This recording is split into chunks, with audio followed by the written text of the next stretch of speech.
welcome to 2016 catch up, and instead of doing one review, I'm going to do three, and I'm going to make each 3Ds as short as I can.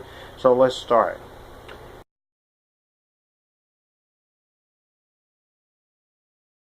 Loving is written and directed by Jeff Nichols, and it follows an interracial couple named Richard and Mildred Loving, and they fell in love and they were married in 1958. They grew up in Central Point, a small town in Virginia that was more integrated than surrounding areas in the American South. Yet it was the state of Virginia where they were making their home and starting a family that first jailed and banished them. Richard and Mildred relocated with their children to the inner city of Washington, but the family ultimately tries to find a way back to Virginia. So yeah, this is basically an interracial love story, but it's also a historical drama, and it also focuses on Loving, the Supreme Court decision, Loving versus Virginia. And this movie is great. I don't know why this movie is only making $6.6 million. This is a great movie. I love the film. I think this movie is a really great film, and this movie has a very painful and emotional moment in here, and I think there are some very heavy moments in here, but there are a couple of racism things that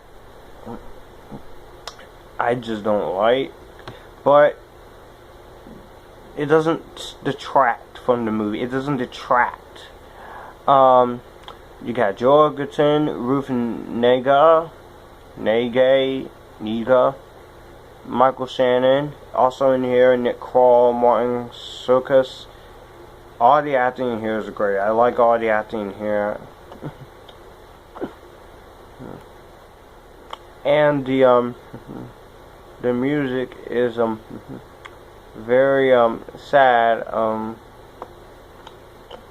and this is an emotional film, and is very hard hitting. It really is very hard hitting. This movie is very true. This is a very sad thing, and it was very heart-wrenching and very emotional.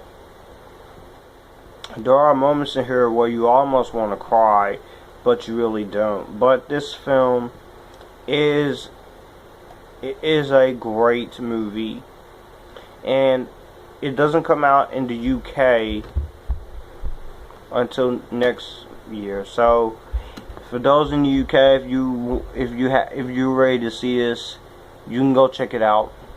But if you're here in America, I strongly suggest you go watch this movie and really like it, because you may enjoy it. So I will give Loving my JD Rainbow Silver approval. Now it's time to move on to Recovery.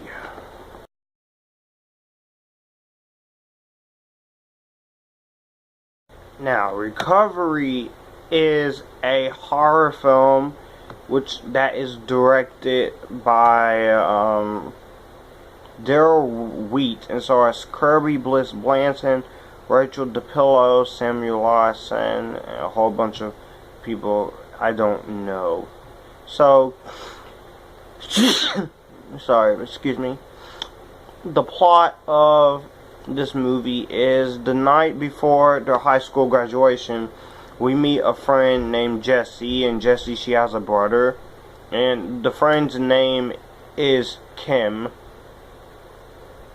And so they are guided by a Find My iPhone app to recover her lost device from a house whose demented tenants are hell-bent on making her a flesh and blood member of the family. So it's basically something that I've seen before, and we've all seen before, but this movie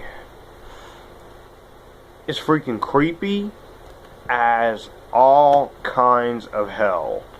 This movie is so intense. There are very bloody and disturbing moments. This is hard. This is a R-rated film, and of course, and some people don't like it, but I enjoyed the film for what it is. I think this movie is cool. And so, reverse to home invasion films seems to be a theme this year. Movies like Intruders and Don't Breathe tell the tales of people breaking into the homes only to find something horrible waiting for them, and I'm sure there is significance in that. But unlike those other movies, in which our protagonists are criminals trapped by bigger threats, Jess, Logan, and Miles, there are relatives innocents drawn into the spider webs by the suburban equivalent of the TCM Sora family. How effective you will find the film will likely depend on how much empathy you feel for the teenagers.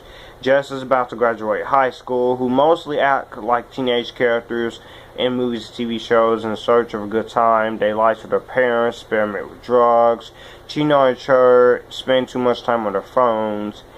It is telling the characters spend much of the film looking for Jess's phone will lure us over the fate of their new friend Kim, who has vanished along with it. Still, a genre is still grappling how to deal with new technology and old tropes. Using the phone as bait to draw in victims is inspired. The film is a slow burn, though only 82 minutes long.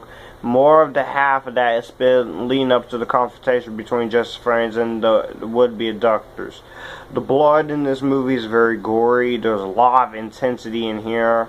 Once they arrive at the death trap that is the antagonist's home, there is still much Scooby-Doo style-like investigation that takes place before the dad gets there.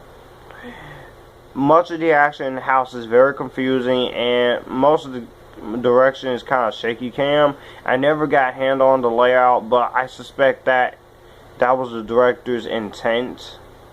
And once the action does take place, I find the violence more to be authentic than stylish, but there are some good practical gore, and I rather like different Phantom of the Opera tension between Jess and Edward. But the acting in here is fine. Some of the kills are iffy. Most of the blood is iffy. Some of the dialogue in here is pretty corny in some places. But I don't hate the movie. Recovery is a decent film. It's a decent movie. I will give it a highly recommended. So, yeah, we have one more to go, and that is Mel Gibson's new movie.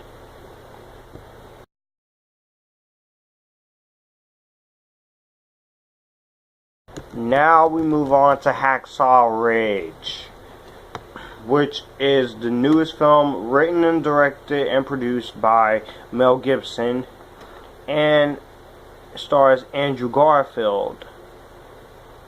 So, the plot of this movie is this is the extraordinary true story of conscientious objector Desmond T. Dose, who saved 75 men in Okinawa during the bloodiest battle of World War II without firing a single shot, believing that the war was just but killing, nevertheless wrong.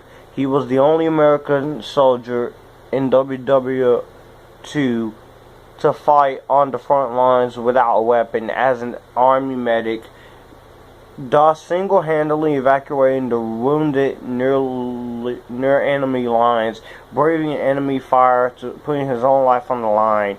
He was the first consensuous objector to ever win the Congressional Man of Honor. So basically, this is a drama film and history like Loving. Now, what I think of Hacksaw Ridge is, you know what? I have to say it. I went into this movie expecting nothing from this movie. I was so hesitant to watch it because I've seen some reviews, and they were very good, and also because I didn't feel like watching it. But I have to say, this movie was actually pretty good. This was actually a great movie. Now, I loved Braveheart, and I loved The Passion. Well, I don't love The Passion of the Christ.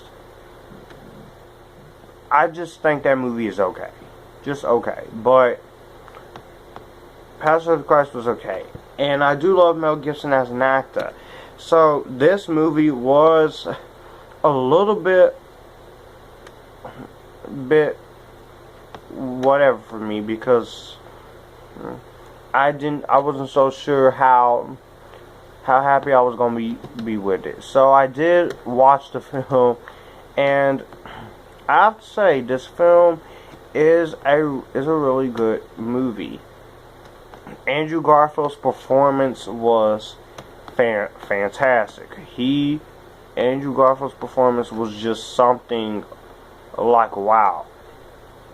I like Andrew Garfield way more than I did with the Amazing Spider-Man movies. Okay, again, don't hate me, alright? Just listen. It's not that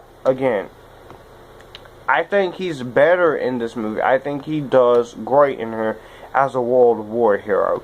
He is fantastic. He knows how to pull this off. He sells you. And it's amazing. His performance was freaking amazing. I couldn't believe it that he sells you as the World War hero. It's just that is something I think he did just perfectly. The direction is also really great. I also like the acting between Teresa Palmer and Vince Vaughn. Everyone, all the acting is great. The direction is pretty solid. I love the direction in here. I like the special effects. There are no special effects on it. I also like just everything about this movie is something. It's a blessing. I think this movie is one of the best movies, World War II movies I've seen, but it doesn't outbeat Saving Private Ryan by much, because Saving Private Ryan is still a much better movie. But this is good too. This was good too. I enjoyed it. I thought it was very fun. My only issues with this movie, however, it is a little bit too long. It takes a little bit too long to end, and the movie gets a little bit too brutal. But it's a war movie, so of course it's going to get brutal. It's going to be chaotic. It's going to be some of the most disturbing displays that you've ever seen since Passion of the Christ. And I think this movie definitely excels on it, and I couldn't have asked for Andrew Garfield to be in a much better film, because this is a much better movie. I'm going to give Hacksaw Ridge an epic-tastic. Let me know what you think about any of these movies down below, and I will try to find and watch and review The Edge of 17, because I'm trying to get that review out, because I really want to talk about that movie because of how much I love it. So yeah, bye guys, I'll see you.